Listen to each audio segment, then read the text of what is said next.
Welcome back to another edition of GunStuff Live from Newport, Kentucky.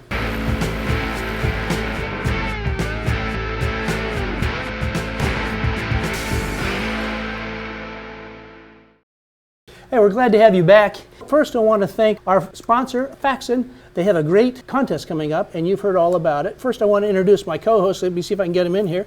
Scott, glad to have you back on the show. Oh, it's always a pleasure. I love being here. Every time we do this, something else, we add more and more technology and more things to go wrong. Sorry for the little bit of delay here. We've got some new technology. Scott's got his own laptop here instead of responding to you over the iPhone. We hope that you're going to get yourself involved, make some comments, tell us what you think about the election coming up here. But getting back to this contest from Faxon, it's great. A show without a sponsor is not much of a show, and we appreciate Faxon. They've got a giveaway, Scott. Yeah, so in the giveaway here we have the Faxon Hellfire, and great pistol, loved it, shot it quite a bit. That's going to be paired with the Swamp Fox Red Dot. I've had a chance to shoot both of these platforms, the Red Dot and the pistol. Both of them perform well, but I haven't had a chance to shoot them together yet. But I think that'd be a great combination for the person that's going to win. You got a squared away custom holster and 1,000 rounds of Allegiance ammunition, plus some Firebird 50 bio targets. So those things are the detonating targets that give you a big flash at the end. So that'd be a great package for anybody that wants to get into shooting sports or just to have fun with. And as always, you guys can register. You just go to gunstuff.tv/Faxon and put in your name and your information. Now, every time you do a posting on social media, that also increases your rank. You visit the web pages, that increases your rank. You don't have to join it enter more than one time. It doesn't really do much for you. But do share it. Every time you share it, you get some more points. And I think we're going to have Faxon here probably in just the next week or so to announce the winner of that contest. So our guest today is, let me see if I can get him on here. Glenn, let's try it. There you are. So Glenn, tell us a little bit about yourself and what you're here for. I'm an attorney. I've been practicing for 30-some years. My area of practice is in intellectual property. That's patents, trademarks, copyrights.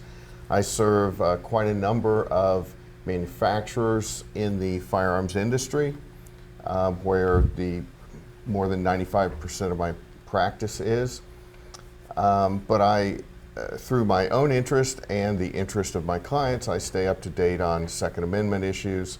Obviously, the election is a very important aspect. It's a current event that has the potential to directly affect our gun rights, our right to keep and bear arms. Well, this has turned into a real cliffhanger as well, isn't it? I mean, it's taken us. So we understand the process and everything, but it's just one of those things when so much is as at stake as it is right now. It makes it that much more. I think we had all the indications that it would be a cliffhanger ahead of time, and so that's no surprise. And so I think the political parties, candidates were prepared for that and are putting plans into motion now. Mm-hmm. Well, before we get into talking too much about that, I want to get a word about our sponsors today, Polymer 80, and we also have, in fact, in today's email, I printed it out for you. In today's email, we've got lots of cool stuff. Of course, the Trump knives, and you may want to put them to good use coming up here. And then the Ruger Vaquero. Scott, yes. Tell our viewers about the Ruger. So we have the Ruger Vaquero in today's email blast. This beautiful nickel-plated pistol has the gold hammer spurred up for very quick shooting. You can thumb it back, and that's kind of what it's designed for, is gold trigger and beautiful hardwood grips. And also is in, I'm having trouble reading that. This is the seal of the great state of Illinois. So this one is engraved with the state of Illinois on it. So this is a commemorative edition. And all these are, I think there are limited run of 500. This was 500. Yeah, a limited run of 500. So and we actually have some pretty low serial number rates on these. So if you're looking to get the low serial number model of that 500, we've got quite a few of them in. So. And then also, Scott, we've mentioned the SAR, yes. the B69 CST. Mm-hmm. Yeah. Tell our viewers So about that. This is their introductory line pistol. This is meant for concealed carry, and this is the CST stands for stainless. The stainless slides, so you're not going to have any problems with rust. So this polymer lower, a stainless upper, so you're not going to have any problems with that. It has polished barrel, thumb cocking hammer, and safety. And this is one of their less expensive models, but very, very dependable. This was designed for like concealed carry or undercover police type stuff. So. And since I've got my notes this time, Yes. I can tell you viewers what we're looking at. So that firearm there, 9mm, you'd expect with stainless steel slide and everything, it could be kind of expensive. Yes. That's $356.10. Yeah, and I mean, so that is comparable. If you compare that to say like a Glock 19, that's about the same size, but it's in stainless and it's beating it by hundreds of dollars. It's going to be just as dependable. Just as dependable, Yeah. very beautiful. I love the look of that. Now we had about 20 of them came in along with a bunch of other SARs. We're down to the last 2, so if you've gotten the email, click on it and get yours. Now the Vaquer is a little more expensive as a collector's item. Yes. That's $8.99 normally, but we're selling it at $8.79. So we don't really sell over list, but we're not going to do the deep discounting because if I wanted to get another one of those, I couldn't anyway. Yeah. And neither could you because they're not available anywhere. Nobody's got them. So, so basically, it's a few dollars off list price. And hey, we'd give it away if we could. But the trouble is we can't get more if we do. So I hope you enjoy that. Check out the emails. And if you haven't signed up for our email blast, just go to the gunstuff.tv. At the bottom of every page, you'll have a place to put in your email address. Between this week and last week, we've gained 30,000 more subscribers in our email blast. Yeah. So we're up to about 1.5 million right now, and it's climbing. So we want to let you guys get involved, and I hope also you get involved today with some comments. So I'm worried a little bit about this election. I'm a little paranoid. It's not so much that, I'm not happy for the Indian, Jamaican woman who's going to be our new president. I'm more worried, though, about the policies. And on our website, Glenn outlined the Biden gun control plan to end gun violence. And basically, they're going to do that by taking away your gun, as I understand it. Right. I got a copy of from the Biden-Harris website here of exactly what they say they propose to do. What are they going to do, Glenn? Well, let me first say the opinions I express are mine and not that of my firm or my clients. I try to just give the information, but it's very difficult to not put an opinion spin on anything.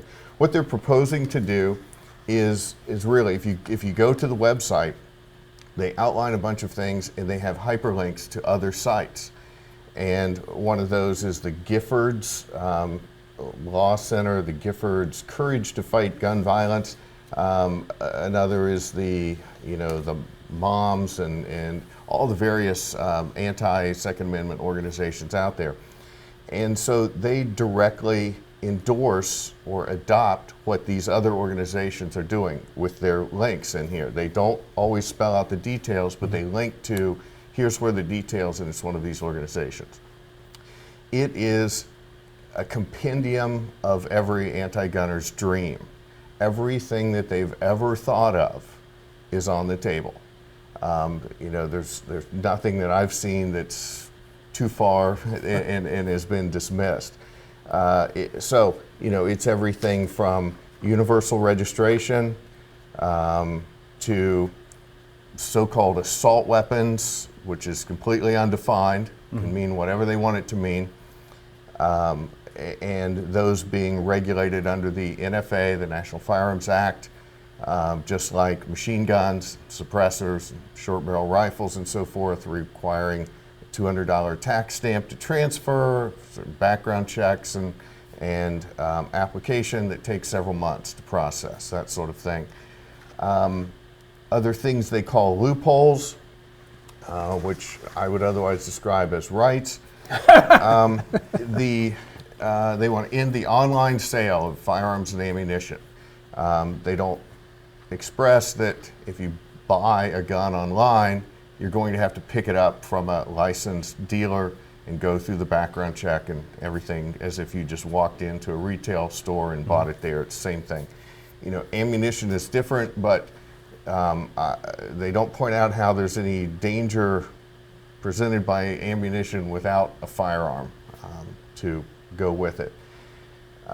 They have red flag laws proposed on a national basis, or they have built-in money incentives to give to states if the state adopts a state red flag law that they approve of, and so forth. Let's see, other things like safe storage laws and so forth, most of which are very ambiguous, which creates the danger, in my opinion, the ambiguity of it. They've linked to some proposed legislation, a couple of things proposed by Dianne Feinstein. One is a bill to stop fraudulent online gun sales. Well, that sounds great. Oh, yeah. We don't want fraudulent sales. Oh, yeah, that would be terrible. In fact, you know, Glenn, I think Scott and I have been talking about it. We're going to quit doing the fraudulent sales. Yeah, that's Well, just no money in it. I mean, what the proposed Yeah, law says yeah. says it shall be illegal to import, manufacture, or sell a firearm and ammunition by means of false or fraudulent pretenses, representations, or promises. Well, has that been a problem? Well, what does that mean? Has there been a lot of fraud in the sale? Notice among that list is not buy, to be a fraudulent buyer. It's only the seller or the manufacturer. If you look behind it, it's not in the law as to what they say is, it's that they want to eliminate online sales, especially private sales. Yes. And that they want to encourage any online providers to have terms of service that prevent that, and then if you violate their terms of service, then that becomes a crime now, punishable by 5 years imprisonment and a fine that's of an unspecified amount. So, Scott, if Yeah. someone wanted to buy a firearm from us today, how could they do it fraudulently? I mean, are we going to ship it to their sister or what? I mean, if we were to do that, I mean, it's a crime anyways. I mean, any of the fraudulent sales that we were to do now already violates federal firearms regulations for how we ship and or maintain or buy or anybody purchase them anyways. We all have to go to the local gun shop and get our background checks run and all that. So that's what keeps it on the up and up and what makes it legal. So a lot of these laws are just more of the same. That's true. The plan is a comprehensive intertwining of register all guns. All transfers have to go through a dealer with a background check. Every transfer. There are no exceptions. Yeah, like your dad can't give it to his son. That's right. Yeah. That's right. They also want to eliminate possession of any firearms for anyone under 21. So you can't have youth shooting. I mean, there are no exceptions written into the law as proposed for sporting events, hunting, anything like that. All the gun clubs Of gone. course they'll tell you, oh, well, we don't want to eliminate hunting, but what they do want to do, and in the sites they link to, they expressly want to destroy the culture. They want to work to the younger generation to stigmatize guns, firearms, ownership, use, of course, except in Hollywood movies, and such that there can be no exposure to any positive side of it until they're at least 21 years old. They don't explain how that lets you be in the Army and possess a fully automatic carbine there. That doesn't seem to be written into the proposal. I'm sure they'll address that if they get the chance to live out any of these dreams. Well, in this multi-tiered approach of the red flag law and all these different, trying to introduce all the heavy fines and the extreme regulation on anyone selling is just going to grind the industry to a halt, and that's the point. That is the point, as well as to Yeah. eliminate the Freedom of Commerce and Firearms Act that protects manufacturers and dealers from litigation intended to simply bankrupt them. Yes. Now, you were talking a little bit earlier, Glenn, that the manufacturers, what they wanted to do was do universal background checks. Well, not only that, but universal gun registration. Now, is that a bad thing? How does that, what is the end objective? It sounds sort of innocuous. If you're not a gun owner, it's, oh, well, you've got to get your car registered. So why, and more people die from car deaths, why not a gun? And it's much more deadly than a car. Well, perhaps. Yeah. In fact, they use that argument in the links that the Biden plan cites to, of, gee, you have to license a car, you have to be licensed to drive a car. Why would we give less protection or be less stringent on guns, of all things? Well, there are a lot of reasons why. One is the right to self-defense is a basic human right. Another is it's a right that's recognized and expressly protected in the Constitution, in the Second Amendment. And that's not, and cars are not. Yeah, wait a minute, I'm going to stop you there. The Constitution, I just read the other day, it's an antiquated document. We should, it's 250 years old, we should let it go and come up with a whole new system. And Well, that's part of the plan, I think. Well, Really. part of the express plan, if you link to the sites that they endorse, is to actively work to reverse the Heller decision.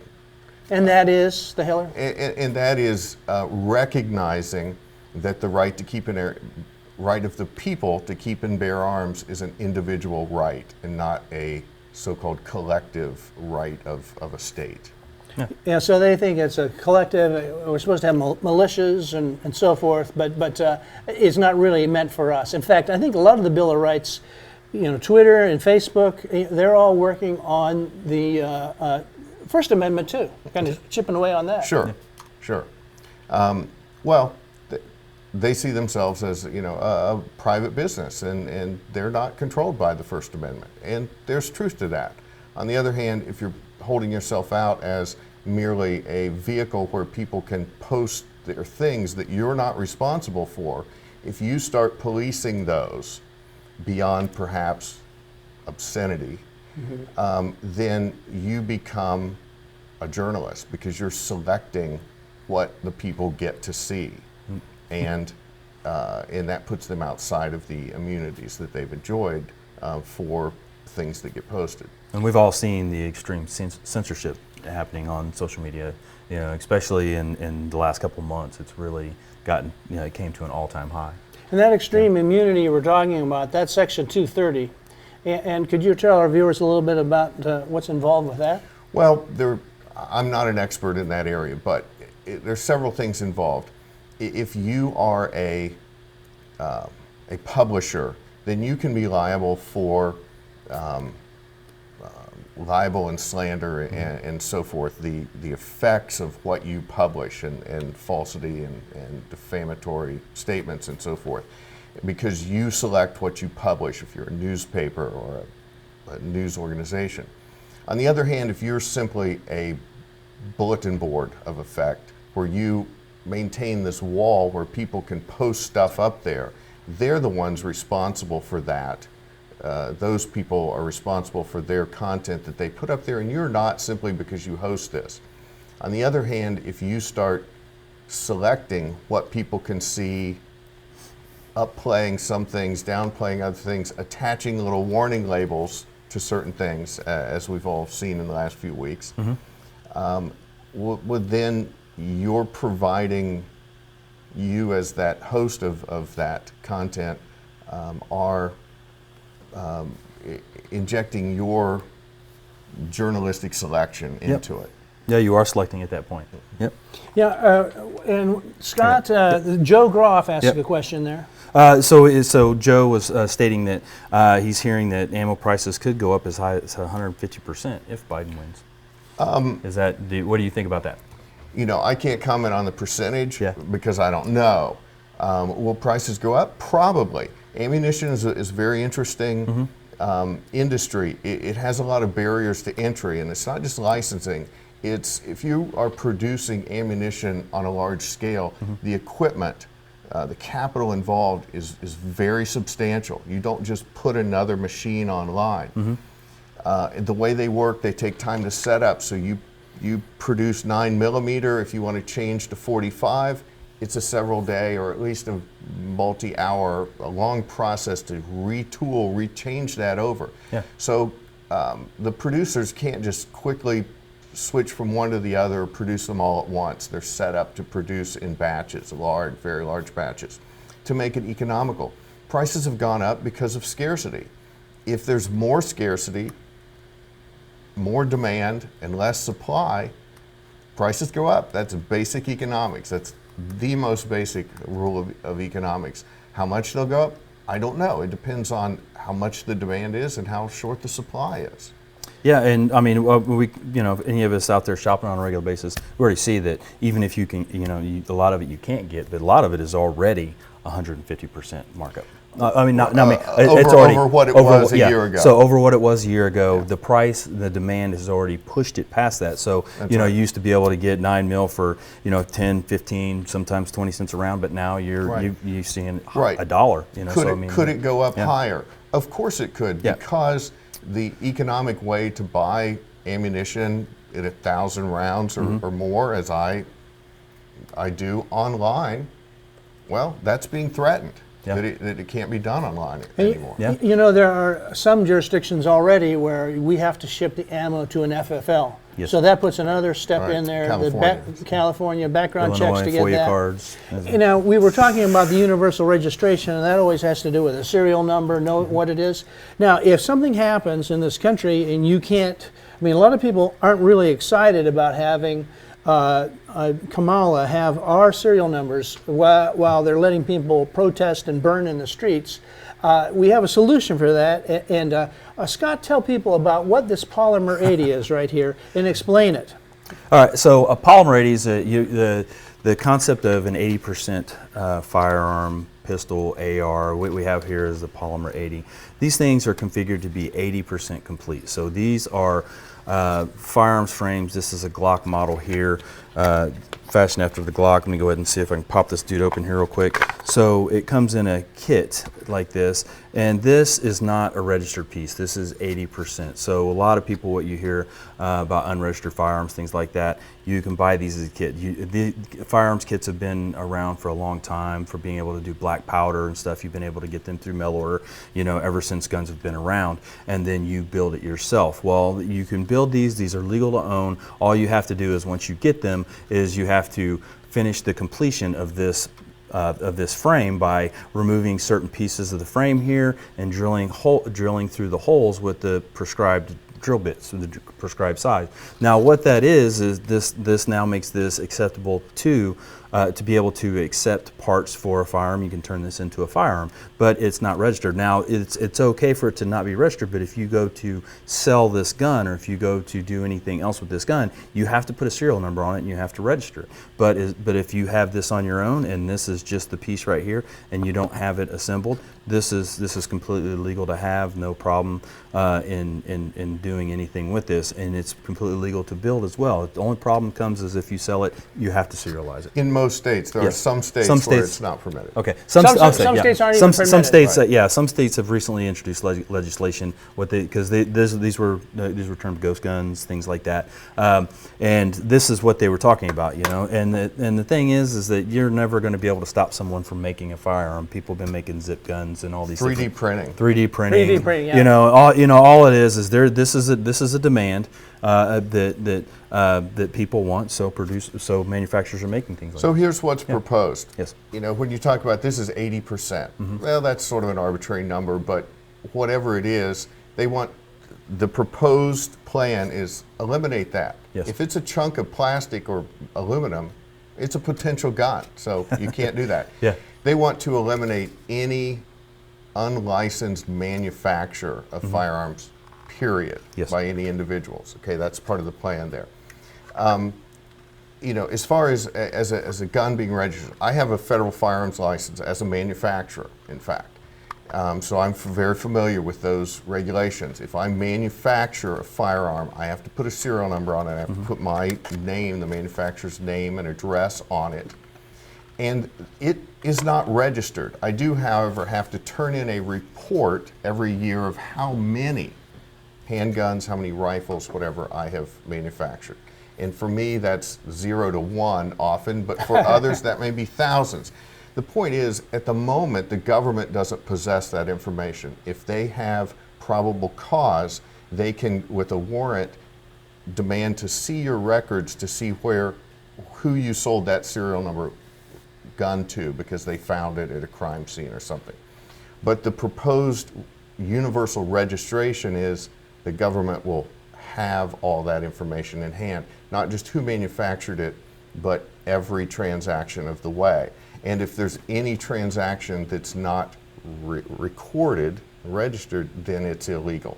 Well, yeah, we had that, Glenn, just last month. We had the ATF call us up and said, hey, there was an incident, a firearm was involved, and they first called the manufacturer. The manufacturer went to the distributor told us, and we had the information, and we gave it to the police, and they were able to track down the owner of that firearm instantly, just within probably 30 minutes. And that's okay, probable cause, but this is something different.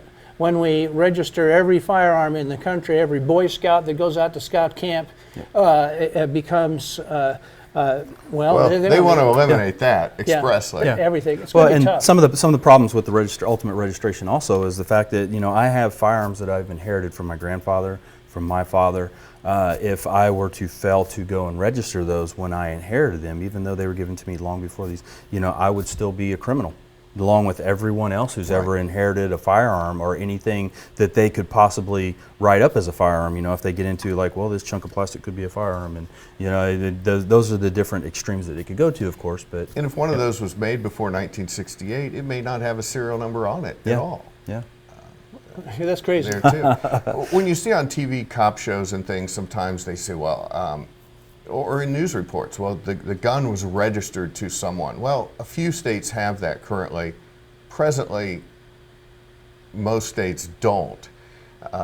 And so there isn't really registration of guns everywhere. And in any event, those traces, while there's the possibility of solving a crime, it's extraordinarily rare that they actually solve a crime. They just sort of confirm something. Also, news reports will say, well, this person was a licensed gun owner. Well, there are very few states that license gun owners. The proposal is that for it be everywhere. What they often mean is that they're a legal gun owner, or that perhaps they're licensed to carry it concealed, which is a very different thing from mere ownership and possession. I don't want to just be a negative voice here, but isn't there some comfort in the fact that if we register all these firearms and if we make it illegal, like say, I love the idea of the 21-year-old, that means that there will not be any 18-year-olds using a firearm in the commission of a crime. And if we register all, isn't that going to get guns completely off the street and make us safer? What it also means is there aren't going to be any 18-year-olds using a gun in self-defense, or any 16-year-olds, for that matter, in their home, because the proposal is to make it illegal for the possibility of that minor to have access to a firearm. It's a universal plan to disarm. Well, I'm convinced, I still don't want to give you a hard time here, but I'm convinced the criminals everywhere, if they hear Joe Biden tells you do not use a firearm, then I think that's going to eliminate gun violence, don't you think? Well, that's great if you think that, but historically that's not been the case because it's been tried in certain states and cities, and it doesn't work. It doesn't work. Yeah, it doesn't work in Australia. All the poster places, it never works. And the reason why is criminals break laws. The other step, part of the universal registration, is they think we're crazy for saying, well, that's going to lead to confiscation. Well, in every example in history that you can find where universal registration was imposed, it was followed by confiscation. They don't call it confiscation, they call it buyback, which they didn't own it before, so Yeah. they can't really buy it back. It's more of a buy up. But it's a way of, when they make that offer, gee, you want to get these guns off the street, or you want to be illegal, you want to not be a criminal, you're not going to have to just destroy that family heirloom. We'll pay you for it. Give it to Yeah. us. We'll pay you a few dollars for it, and it'll be okay.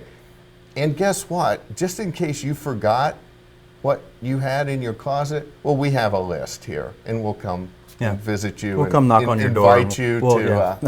That's, to participate. that's just like Hitler in Germany, Maduro and down in Venezuela. And I mean, everywhere it's been done, that's what it leads to. Yes. And it scares people when you say Hitler or some faraway country or something, because Or but they- Australia, no, I'm Australian right, citizenship. right. So I'm a dual citizen, and so obviously I'm not selling gun stuff in Australia, and but it didn't work there. Well, that's right, and that's a better, more contemporary example of a country that seems relatively free. They speak a language very similar to ours, at least, and things like that. So one of my clients is Australian. I love you. Yeah. But the facts are that even in recent history, that registration led to a confiscation in the form of a buyback sort of thing, and it did not achieve the results you wanted to achieve. I've often said, if you're proposing these laws, I want to know, what is your goal? What are you trying to accomplish? And if it's to reduce crime and violence and unjustified death, then if you really want to do that, infringing some of the other Bill of Rights would be much more effective at doing it. Infringing the Second Amendment feels good to them, but it really doesn't turn out to be effective. But if you would infringe the Fourth Amendment and the Fifth and the Seventh, you could very effectively achieve the goal that you're trying to. Now, that's not okay either, because we defend those freedoms as well. We won't tolerate those infringements either, but they would be effective. So they're not okay, and it's also not okay to infringe this right, especially when the result will not be effective. Yeah. And go ahead, Scott. Just had a couple questions for you, if you didn't mind, just on the 80%. So we've had the 80% question that just came up. We're talking about serial number and stuff like that. So you know a little bit more about this than I do on the as far as the PIS. So Ron, one of our friends, Ron, he was curious about the registration of that. So if you build the 80%, do you know if you have to serialize it Depends up on front where or if you sell it? It depends on where you are. Yeah. One state I know of, New Jersey, they prohibit any unlicensed manufacturer of firearms. Let's take Ohio or Kentucky, for example, because we can see one and we're sitting in the other here. Yeah. For example, if you manufacture that yourself, you do not have to put a serial number on it. You don't have to register it or file any report about it or anything like that. It's just yours. If you go to sell it to someone else in your state, in one of those states where there isn't a regulation, you may not be required to put a serial number on it because you're not in the business of selling it. If it's that one-off sort of thing, you're not prohibited from ever selling it or transferring it to your child or someone else. But if you are in the business of doing that, that is regulated. And most That's of them, where you need a most of federal them are firearms usually license. like you got a limit like 5, 10 per year or No, something. there like isn't that. an exact number anywhere. Yeah. It comes down to, are you in the business of doing this? It's not whether you make money or anything at it. Is that your business that you're operating in? There are some situations where if you would sell it to a licensed dealer or manufacturer, they may need to put a serial number on it before they resell it. Already in most states, but there may be a few states who have more stringent. Yeah, because part of Ron's question was, so if you built one and you didn't have it serialized, but you're using that as your carry, and then you got pulled over, and for some reason they knew you had the firearm or they had to confiscate Right. the firearm. How would you prove that it's yours or it's not stolen or anything like that? That's a right. You may not. How can you prove that the shoes you're wearing aren't stolen or something like that? Yeah. That's difficult. In the states I'm familiar with, here in the Midwest, for example, that it's not an issue unless you're committing a crime with it or something, where that becomes a different situation. But the fact that you have it, you made it, you carry it. If you're carrying it legally, either under a licensed carry or a constitutional carry situation, there's nothing wrong with that. Yeah. And these Polymer 80s, by the way, are available on GunStuff.tv. We have a bunch of them in all kinds of different colors.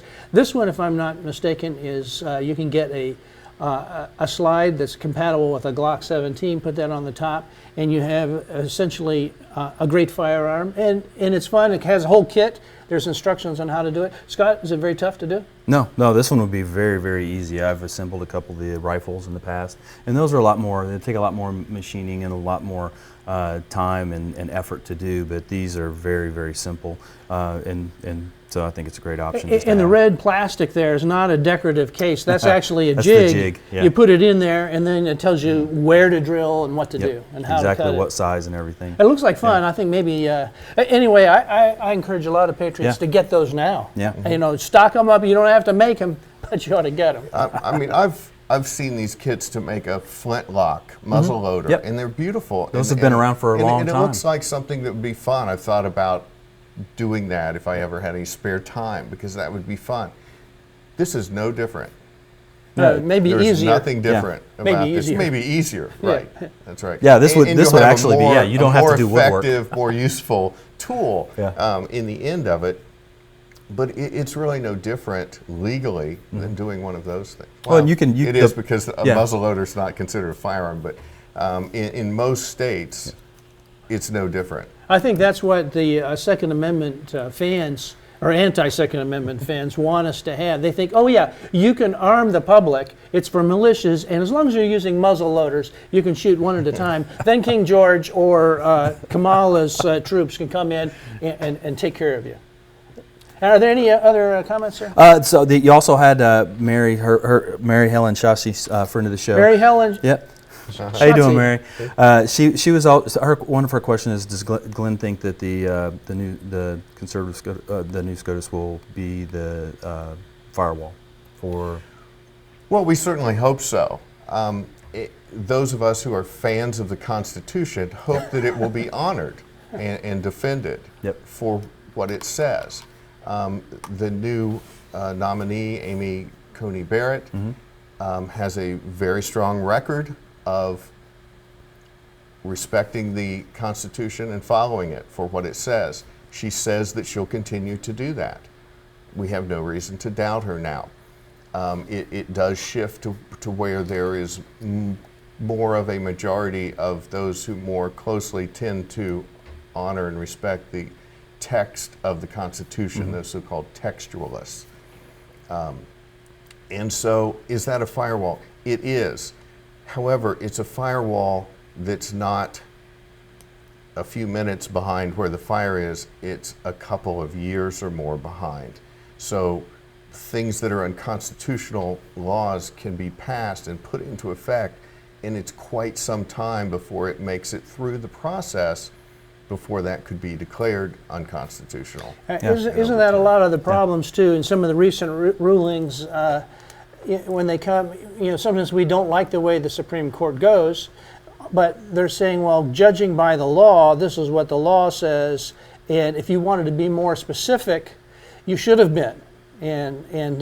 So, I mean, the lawmakers really don't care too much about the constitutionality of their laws. They just want things that feel good and can get them votes, basically. I'm sure that there's some who do care. Well, there are some. But there are some who clearly don't and have said as much. Yeah.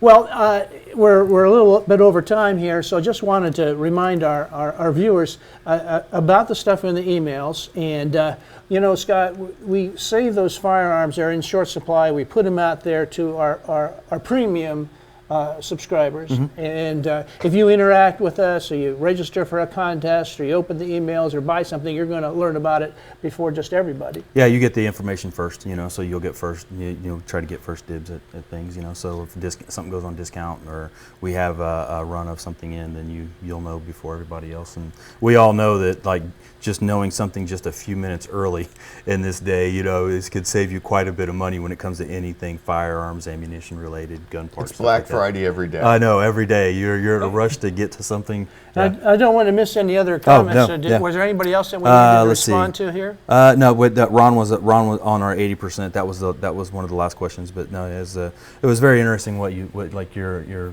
thought process on, well, why is it that you think they don't go after and try and infringe on other rights versus the Second Amendment?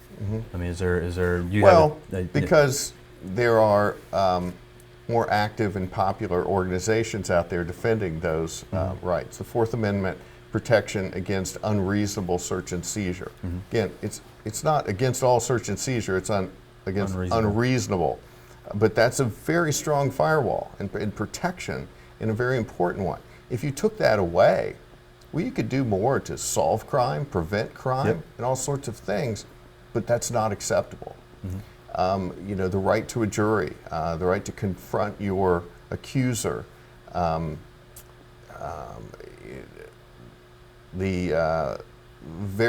right to your property and compensation when it's taken, and so forth. These other rights stand in the way of government having absolute control and making everyone completely safe. But our freedom is more valuable than absolute safety. Well, that's one of the things that you don't think about too often. About the fact that they can go after other things, but they've been protected. Well, that's why we are supposed to be advocating for ourselves and protecting our rights as well. Well, that may be fine for you, but I mean, there are a lot of things that I'd like to see changed. I ride a bicycle to work every day, and I think there should be a nationwide speed limit of 5 miles per hour. We would save on gas. It'd be better for the environment. Save lives. Absolutely, we would save lives. And it would protect me if you ran into me. In fact, there was an attorney. I'm making a little bit of fun, but I just heard our attorney just next door told us there was an attorney just this week, right across the river here, was killed on a bicycle. Killed and hit and run. So, but you don't see bicyclists going around the neighborhood and burning businesses because, someone was killed or people are driving cars too fast, because it's not really practical. It really wouldn't work. And I think that's the great thing about our Constitution. I'd love to see it, protected. Now, any last words before we finish for today, Glenn? I'll say what I'm thinking of here is that freedom has its price. And that price is not only our ancestors' blood who fought for it and so forth. It's a price we pay every day in the dangers and the risks that freedom allows. But it's a price that we have to pay on a daily basis. And most of us are used to it. If you said it would save lives if I took away everybody's cell phone or if I took away everybody's car, they wouldn't be okay with that. And they would say, well, it would cost lives. You wouldn't have an ambulance to take you to the hospital. But the same is true with guns. If you take them away, you not only may not save any lives, you'll cost lives. You absolutely will, because of that inability of self-defense, especially by that weaker person compared to the bigger, stronger aggressor. Well, and we always see a lot of statistics about firearms used in crimes and things like that. But the bigger number is how many lives are saved every day by firearms, by military and police and citizens defending themselves around the world, not just within the United States, but just around the world. I mean, it's the great equalizer. It allows people to defend themselves. And one of the things with firearms also is that a lot of things that a lot of people don't take in consideration is once someone is allowed or authorized to use deadly force to defend themselves, they are in fear for their lives and they're allowed to use deadly force to defend themselves. It doesn't matter what they use. Right. It doesn't matter if it's a gun to defend yourself. It doesn't matter if it's a knife. It doesn't matter if it's a car. Once you are defending yourself and you are within the realm of being able to legally use lethal force to protect yourself, it doesn't matter what the tool is. So that's one thing that gets taken out of context and out of perspective as well. So It is. And you know, here we are talking after the election about this, an election that we don't have the outcome to yet. You know, obviously we're not here advocating that you vote one way or another because it's too late for that this time. Yeah, too late. Yep.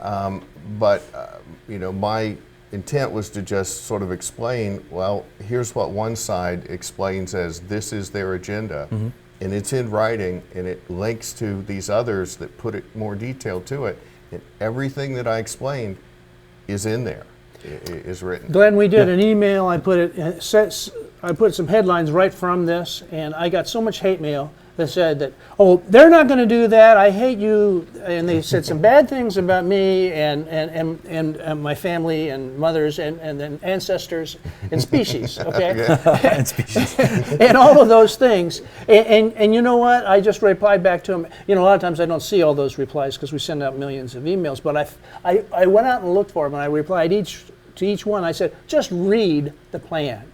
Read the plan. And unfortunately, I don't think people have really been doing their homework, and that's why we're in the pickle that we're in. Well, anyway, I want to thank Glenn for being on our show. Thanks for having me. We love having you here, and we could be here all afternoon, and we probably will be, but you guys won't. We're going to excuse you, and we want to remind you now that Thanksgiving's coming up. Christmas is coming up. These Polymer 80s are a great Christmas gift, a stocking stuffer. They're very reasonable. And you've got to start thinking about your next plan, and are you prepared? And remember now, when you get your stuff, be sure to get it from GunStuff.